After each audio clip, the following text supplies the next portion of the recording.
بسم اللہ الرحمن الرحیم اعوذ باللہ السمیع العلیم من الشیطان الرجیم بسم اللہ الرحمن الرحیم الحمد لأہلہ والصلاة علی اہلہا۔ عزیز طلبہ السلام علیکم ورحمۃ اللہ وبرکاتہ۔ امید ہے آپ سب خیریت سے ہوں گے۔ شرح المدوم کتاب حج درس نمبر 406 میں کبوتر کے متعلقات کے شکار کا کفارہ بیان کیا جائے گا۔ کبوتر کے شکار کے کفارے کو ذکر کیا جا چکا ہے، اب اس کے متعلقات کے شکار کے کفارے کا بیان آنے والا ہے۔ کبوتر کا چوزہ شکار کرنے کا کفارہ ذکر ہوگا اور اس کی تحقیق پیش کی جائے گی۔ کبوتر کا انڈا توڑنے کا کفارہ بھی ذکر ہوگا، متعلقہ مسائل اور فروعات بیان ہوں گے، روایات اور احادیث کا تذکرہ ہوگا، عبارت کی تشریح اور تطبیق پیش کی جائے گی۔ اگر کبوتر کے چوزے اور بچے کو شکار کرتا ہے تو اس کی بھی 3 صورتیں بنتی ہیں، جیسے خود کبوتر کو شکار کرنے کی 3 صورتیں تھیں۔ اگر حالت احرام میں شکار کرے اور حرم کے اندر شکار کرے تو 2 کفارے ہیں۔ ایک تو دمبے کا بچہ 4 مہینے یا اس سے زیادہ کا ہو وہ قربانی کرے، اور دوسرا آدھا درہم صدقہ کرے۔ دوسری صورت ہے اگر احرام کی حالت ہو لیکن حرم کی حدود سے باہر شکار کرے کبوتر کا بچہ، تو اس کا کفارہ ایک ہی ہے، یعنی دمبے کا 4 ماہ بچہ جو ہے یا اس سے زیادہ عمر کا وہ قربانی کرے۔ اور تیسری حالت ہے کہ احرام میں نہیں ہے لیکن حرم کی حدود کے اندر شکار کرے تو آدھا درہم صدقہ کرے گا۔ عبارت کو دیکھتے ہیں۔ فرمایا وفی فرخها حمل بالتحریک من اولاد ضأن ما سنہ 4 اشہر فصاعدا ونصف درہم علیہ اے علی المحرم فی الحرم ویتوزعان علی احدہما۔ کبوتر کے چوزے اور بچے کو شکار کرنے کی صورت میں کفارہ ہے حمل۔ حمل یعنی حامل نہیں پڑھنا، حمل پڑھنا ہے، یہ اصطلاح ہے۔ من اولاد ضأن، دمبے کے بچے کو کہتے ہیں، ما سنہ 4 اشہر فصاعدا، جو 4 مہینے یا اس سے زیادہ عمر کا ہو۔ ونصف درہم علیہ، ایک تو بچہ 4 ماہ دمبے کا وہ قربانی کرے گا اور دوسرا آدھا درہم بھی دے گا۔ اے علی المحرم فی الحرم، یعنی یہ کفارہ ہوگا جب احرام کی حالت میں بھی ہو اور حرم کی حدود کے اندر بھی ہو اور کبوتر کے چوزے کو شکار کرے۔ وَيَتَوَزَّعَانِ عَلَى أَحَدِهِمَا، اور یہ 2 کفارے تقسیم ہو جائیں گے علی احدہما، یعنی احرام و حرم کے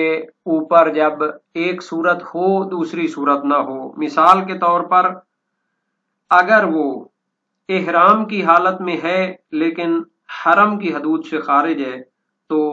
دمبے کا ایک بچہ 4 ماہ ہی کافی ہوگا، اور اگر وہ احرام میں نہیں ہے لیکن حرم میں ہے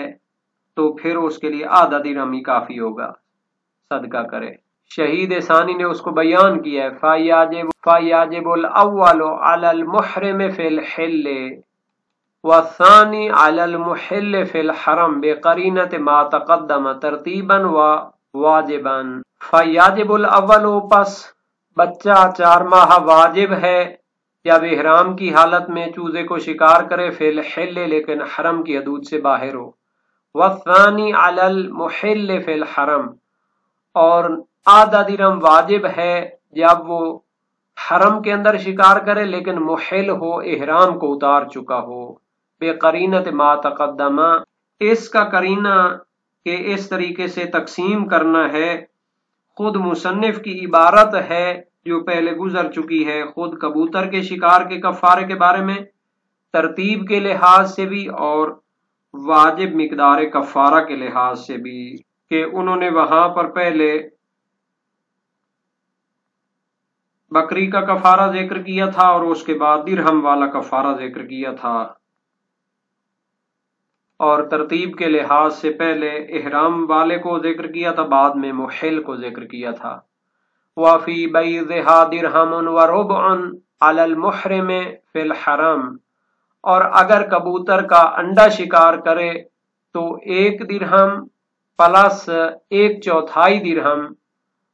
وہ کفارہ دے گا جب احرام کی حالت میں بھی ہو اور حرم کے اندر شکار کرے۔ وَيَتَوَزَّعَانِ عَلَىٰ أَحَدِهِمَا، اور ان 2 کفاروں کو تقسیم کیا جائے گا ان 2 حالتوں کے اوپر، یعنی کہ اگر فقط احرام کی حالت ہو تو اس کے لیے علیحدہ، اور اگر فقط حرم کے اندر ہو لیکن احرام کی حالت نہ ہو تو اس کے لیے علیحدہ حالت ہوگی اور کفارہ ہوگا۔ تو گویا یہاں پر 3 صورتیں بیان کی ہیں۔ اگر کبوتر کے انڈے کو توڑتا ہے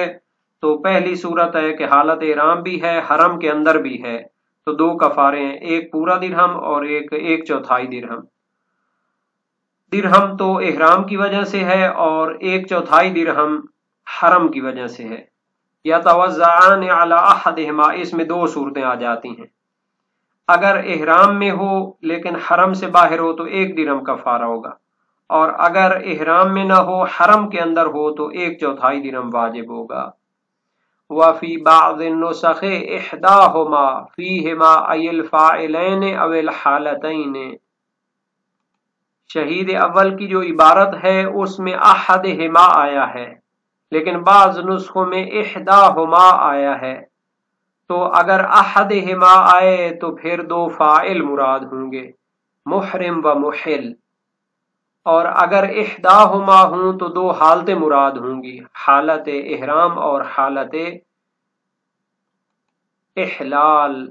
احلال وہی یعنی کہ بغیر احرام والی حالت کو کہتے ہیں۔ فَيَجِبُ دِرْهَمٌ عَلَى الْمُحْرِمِ فِي الْحِلِّ وَرُبْعٌ عَلَى الْمُحِلِّ فِي الْحَرَمِ، خود شہید ثانی نے اس کو واضح طور پر بیان کر دیا ہے۔ اگر کبوتر کے انڈے کو شکار کرے محرم احرام کی حالت میں ہو لیکن حدود حرم سے باہر ہو تو 1 درہم کفارہ واجب ہے۔ وَرُبْعٌ عَلَى الْمُحِلِّ فِي الْحَرَمِ، اور اگر احرام کی حالت میں نہ ہو، محل ہو لیکن حرم کے اندر شکار کرے تو پھر 1/4 اس پر واجب ہے۔ وَلَمْ يُفَرِّقْ فِي الْبَيْضِ بَيْنَ كَوْنِهِ قَبْلَ تَحَرُّكِ الْفَرْخِ وَبَعْدَهُ، شہید ثانی فرماتے ہیں شہید اول نے جو انڈے کا کفارہ بیان کیا ہے کبوتر کے انڈے توڑنے کا، تو اس میں انہوں نے فرق بیان نہیں کیا کہ آیا اس میں چوزہ حرکت کرنے سے پہلے اس کو توڑا ہو یا چوزے کی حرکت کے بعد توڑا ہو۔ والظاہر ان مرادہ الاول، ظاہر یہ ہے کہ شہید اول کی مراد اول ہے، یعنی اگر چوزے کی حرکت سے پہلے توڑا ہو تو پھر یہ کفارہ ہے۔ اما ثانی فحکمہ حکم الفرخ، لیکن اگر چوزے کی حرکت کے بعد اس کو توڑا ہو تو اس کا حکم پھر چوزے کو شکار کرنے کا حکم ہے۔ کما صرح بہ فی دروس، جیسا کہ انہوں نے اپنی کتاب دروس شرعیہ میں صراحت کے ساتھ بیان کیا کہ اگر کبوتر کے انڈے کو چوزے کی حرکت کے بعد توڑتا ہے تو پھر اس کا حکم یہ ہے کہ جیسے اس کا چوزہ قتل کرے، تو اس کے جو کفارے کی تفصیل بیان ہوئے ہے۔ وَإِنْ كَانَ إِلْحَاقُهُ بِهِ مَعَ الْإِطْلَاقِ لَا يَخْلُو مِنْ بُعْدٍ، اگرچہ کہ اس کو ملحق کرنا اس کے ساتھ، یعنی انڈے کو ملحق کرنا چوزے والے حکم کے ساتھ، مع الاطلاق، جبکہ شہید اول نے انڈے کا حکم مطلق بیان کیا ہے، لا یخلو من بعد، یہ بہت بعید ہے، یعنی اگر ان کی مراد دروس والا نظریہ ہوتا کہ اگر انڈا اس وقت توڑے جب اس میں بچہ حرکت کر چکا ہو تو پھر اس کا حکم وہی چوزے والا ہے، تو اس کو تھوڑا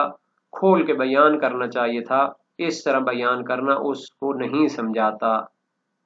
وَكَذَلِكَ لَمْ يُفَرِّقْ بَيْنَ الْحَمَامِ الْمَمْلُوكِ وَغَيْرِهِ وَلَا بَيْنَ الْحَرَمِ وَغَيْرِهِ، اسی طرح شہید اول نے یہاں جو ذکر کیا ہے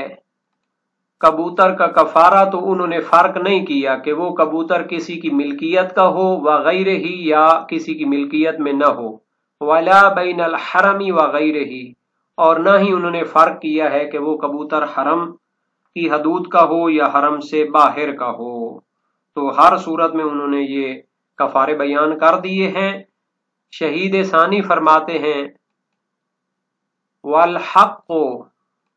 والحق ثبوت الفرق كما صرح به في الدروس وغيره فغير المملوك حكمه ذلك والحرم منه يشترى بقيمته الشاملة للفداء علفا لحمامه۔ حالانکہ حق یہ تھا کہ شہید اول ان اقسام میں فرق کرتے، مملوک کسی کا ہے تو اس کا فرق کرتے، اگر غیر مملوک ہے اس کا فرق کرتے، حرم کا کبوتر ہے تو اس کا فرق کرتے، غیر حرم کا کبوتر ہے اس کو شکار کرے تو اس میں فرق کرتے۔ کما صرح بہ فی دروس، جیسا کہ شہید اول نے اپنی کتاب دروس شریعہ میں صراحت کے ساتھ فرق کیا ہے ان چیزوں میں، وغیرہ اور دوسرے فقہا نے بھی تفصیلات دی ہیں اور اس فرق کو بیان کیا ہے۔ فغیر المملوک حکمہ ذالک، پس وہ کبوتر کہ جو کسی کی ملکیت میں نہ ہو اور حرم میں بھی نہ رہتا ہو تو اس کا کفارہ وہی ہے جو شہید نے بیان کر دیا ہے، تو وہ تو صدقہ کیا جائے گا فقراء کو۔ دوسری قسم ہے والحرمی منہ، وہ کبوتر کے جو حرم کا ہے، یشترا بقیمتہ الشاملۃ للفداء علفا لحمامہ، تو اس کا کفارہ چاہے بکری ہو کہ جب خود کبوتر کو شکار کرے، یا پھر دمبے کا بچہ ہو کہ جب کبوتر کے چوزے کو شکار کرے، یا درہم ہو، تو اس کی قیمت سے، تو اس کفارے کے ذریعے حرم کے کبوتروں کے لیے علف اور غذا خریدی جائے گی۔ وَلْيَكُنْ قَمْحًا لِلرِّوَایَةِ، اور وہ غذا بھی گندم ہونی چاہیے چونکہ اس کے بارے میں روایت موجود ہے کہ حرم کے کبوتروں کے لیے گندم خریدی جائے۔ والمملوک كذلك مع اذن المالک او کونہ المتلف والا وجب ما ذکر للہ وقیمتہ السوقیہ للمالک،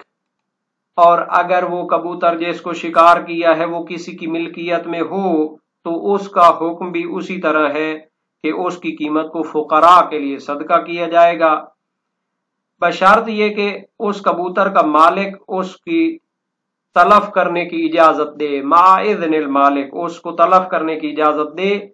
او کونہ المتلف، یا خود مالک نے اس کو تلف کیا ہو، والا، اور اگر وہ اس کو تلف کرنے کی اجازت نہ دے اور وہ خود بھی اس کو تلف کرنے والا نہ ہو،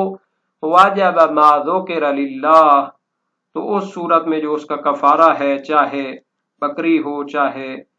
بکری کا بچہ ہو یا درہم ہو، وہ راہ خدا میں خرچ کیا جائے گا کہ فقراء حرم کو دیا جائے۔ وقیمتہ السوقیہ للمالک،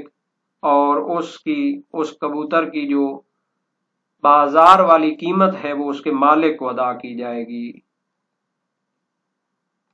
تو اگر کبوتر کے چوزے کو شکار کرتا ہے تو اس میں حمل یعنی بکری کا یا دمبے کا 4 ماہ بچہ کفارے میں دینا واجب ہے۔ مشہور قول یہی ہے اور روایات بھی اس پر دلالت کرتی ہیں۔ ایک تو وہی روایت تھی جو حلبی کی ہے صحیح و سند، اور ایک تو وہی روایت ہے جو صحیح ہے حریث بن عبداللہ سجستانی امام صادق علیہ السلام سے، وَإِنْ قَتَلَ فِرَاخَهُ فَفِيهَا حَمَلْ، یعنی اگر کبوتر کے چوزے کو شکار کرتا ہے تو اس کے لیے بکری کا یا دمبے کا 4 ماہ بچہ دینا واجب ہے۔ وسائل الشیعہ بابدہم ابواب کفارات السید حدیث اول تھی، اور ابو بصیر کی روایت امام صادق علیہ السلام سے، فمن قاتل فرخا من حمام الحرم وهو محرم قال علیہ حمل۔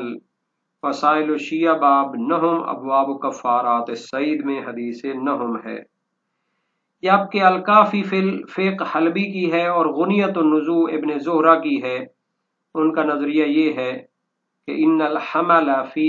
فرخ حمام الحرم، جیسا کہ روایت کا مورد بھی ہے کہ حمام حرم کو شکار کرنے یعنی حرم کے کبوتر کے بچے کو شکار کرنے کی وجہ سے یہ حمل 4 ماہ بچہ بکری کا دینا واجب ہے۔ اور دوسرا جو کبوتر ہو اس کا چوزا شکار کرے تو آدھا درہم ہے۔ تو ان کو جواب دیا جاتا ہے کہ روایات معتبرہ آپ کے مخالف ہیں۔ ان قاتل فراخہ ففیہ حمل، یہ جو صحیح حریض ہے یہ مطلق ہے، حرم کا کبوتر ہو یا دوسرا کوئی کبوتر ہو، اور اگر اس کے انڈے کو شکار کرتا ہے، توڑتا ہے، تو اس میں احرام بھی ہو حرم بھی ہو تو 1 درہم اور 1/4 درہم واجب ہوگی۔ صحیح حفص بن بختری ہے باب دہم میں، ابواب کفارات الصید میں، اور اسی طرح صحیح عبد الرحمن بھی ہے۔ اور اگر احرام ہو لیکن حرم سے باہر ہو تو 1 درہم ہے، صحیح حریث بن عبداللہ کی وجہ سے۔ شہید ثانی نے فرمایا ابھی تک انہوں نے چوزے کی حرکت سے پہلے انڈا توڑنے کا وہ کفارہ ذکر کیا ہے، اگر چوزہ حرکت کرے تو اس میں حمل واجب ہے، یعنی وہی چوزے کو قتل کرنے کے برابر ہے، جیسا کہ شیخ طوسی اور اکثر فقہائے شیعہ سے منقول ہے۔ صحیح علی بن جعفر قریظی جلیل القدر سکر راوی امام صادق علیہ السلام کے فقیہ فرزند ہیں، امام کاظم علیہ السلام سے روایت کی ہے، اور یہ روایت اپنی طول و تفصیل کے ساتھ وسائل و شیعہ باب نہم ابواب کفارات الصید حدیث 8 ہے، اور اس میں جو لفظ شات ہے اس سے مراد وہی حمل ہے، صحیح حلبی کی وجہ سے کہ وہ بھی وسائل و شیعہ باب 26 ابواب و کفارات الصید حدیث 2 ہے، جبکہ محقق ہلی اور علامہ ہلی اور سید مدارک فرماتے ہیں چاہے وہ محل ہو یا محرم ہو، چاہے وہ حرم میں ہو یا باہر ہو۔ اور شہید اول و ثانی نے اور صاحب جواہر نے تصریح کی ہے کہ انڈے میں جو حمل دینا ہے، بچہ دینا ہے بکری کا، تو اس وقت ہے جب چوزہ حرکت کرے، اور یہ مخصوص ہے محرم ہو اور حرم سے باہر ہو، لیکن حرم میں ہو اور محل ہو تو واجب ہے آدھا درہم، اور دونوں جمع ہو جائیں گے محرم اور حرم میں بھی ہو۔ مدارک الاحکام میں فرمایا مستندہ غیر واضح، اس کی دلیل واضح نہیں ہے۔ تو صاحب جواہر الکلام نے اس کو رد کیا ہے کہ محل یعنی احرام کے بغیر اور حرم میں ہو، اگر خود چوزے کو قتل کرے تو اس پر نصف درہم ہے، تو اگر وہ اس کو انڈے کے اندر قتل کرے تو بھی اسی طرح ہے۔ تو اسی لیے ان روایات عامہ سے مراد لیا گیا ہے محرم جو حرم سے باہر قتل کرے، لیکن دونوں چیزیں جمع ہوں تو پھر کفارہ بھی جمع ہو جائے گا۔ اور یہ جو شہید ثانی نے تفصیل بیان کی ہے کہ حرم کے کبوتر کے لیے خاص حکم ہے، قیمت کے لحاظ سے تو ظاہر فرق نہیں ہوتا، لیکن صدقہ کے لحاظ سے فرق ہے کہ کہاں پہ اس کو خرچ کریں۔ روایات بھی اس مطلب پر دلالت کرتی ہیں کہ غیر حرم کا کبوتر جو ہے وہ مساکین کے لیے اس کا کفارہ خرچ کیا جائے گا، اس میں کوئی اختلاف نہیں، روایات بھی ہیں۔ حماد بن عثمان کی روایت ہے، اور اسی طرح صحیح محمد بن مسلم سقفی کوفی جلیل القدر سکر راوی ہے، اور یہ روایتیں بے ترتیب باب 22 ابواب کفارات الصید اور صحیح جو ہے باب 10 ابواب کفارات الصید میں موجود ہیں۔ اور اس عبارت میں جو قیمت کا لفظ آیا ہے وہ اسی کفارے کو بیچ کے اس کی قیمت سے پھر چیز خریدیں گے، حرم کے کبوتروں کے لیے دانہ پانی خریدیں گے، جیسا کہ جواہر الکلام میں ہے اور مدارک الاحکام وغیرہ میں ہے، اور شہید ثانی کی مسالک الافہام میں اور روضہ یعنی اسی شرح الامہ میں ہے، قیمت عام ہے چاہے وہ فدیہ اور کفارہ ہو یا درہم ہو، حالانکہ اس میں ممنوعیت پائی جاتی ہے جیسا کہ جواہر الکلام میں ہے، چونکہ روایات میں نص قائم نہیں ہے کہ فدیہ والی بکری بھی حرم کے کبوتروں کے لیے دانہ پانی خریدنے کے لیے خرچ کی جائے، وہ تو درہم کی بات ہے کہ اس سے حرم کے کبوتروں کے لیے دانہ پانی خریدا جائے، بکری کو تو مساکین کے لیے خرچ کرنا چاہیے۔ اور آخر میں جو ذکر کیا ہے کہ اہلی اور پالتو کبوتر ہو کسی کی ملکیت میں ہو اور اس کے مالک کی اجازت کے بغیر تلف کر دیں، تو علامہ ہلی نے صراحت کی ہے منتہی المطلب فی تحقیق المذہب میں، اور شہید ثانی نے مسالک الافہام فی شرح شرائع الاسلام اور اسی شرح الامہ میں ان کی پیروی کی ہے کہ تلف کرنے والے پر قیمت بھی اس کی واجب ہوگی مالک کو دینا، اور مساکین کے لیے بھی اس کو فدیہ اور اس کا جو کفارہ ہے وہ دینا پڑے گا۔ مسالک افہام میں فرمایا شہید ثانی نے اما الاہلی فقد اطلقوا وجوب الصدقہ بقیمتہ علی مساکین وینبغی ان یکون فی موضع لا یضمنہ للمالک وإلا كان فداؤه للمساکین وقیمتہ للمالک فینبغی تأمل ذلك فإن النص والفتوى مطلقان، یعنی فقہا کے فتاوی اور روایت تو مطلق ہے، حالانکہ اگر وہ مملوک ہوگا تو مالک کو قیمت اور کفارہ علیحدہ ادا کرنا پڑے گا۔ اس طرح دونوں قسم کی ادلہ کے درمیان جام بندی ہو جاتی ہے کہ مال غیر کی ضمانت بھی ہو اور حرم کا یا احرام کی حالت میں جو کبوتر کا شکار کرے تو اس کا کفارہ بھی دے۔